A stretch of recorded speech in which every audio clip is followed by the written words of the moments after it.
הנביאים העיקריים. זה בסדר, אתה יכול להגיד לי מה 70 שנה חלפו, כמו בסרטים, רק בלי הפסקות ובלי כפילות שחקנים. שני לבבות שנפגשו והפכו לצוות מנצח, שבנה משפחה לתפארת, עם חום, ערכים, ותמיד מקום לעוד חיוך שמח. זהו, פילות החרוזים. אהבתכם, עוגן איתן בכל שערה, ולנו מקור השראה גם ברגעים של שתיקה.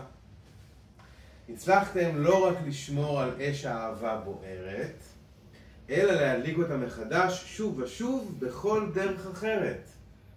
מאחלים עוד שנים של קסם אישי, בריאות, בשפע ורגעים של שקט פנימי, שתמשיכו ללמד אותנו בדרככם השקטה אך הבוהקת, איך חיים באמת ואיך לאהוב בלי תנאים וללא הפסקת אהבת אמת.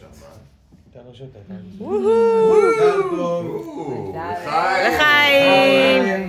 שתמיד יהיה לנו רגעים שמחים. תודה רבה על הטיול המדהים והרעיון. אורי. כן, תודה.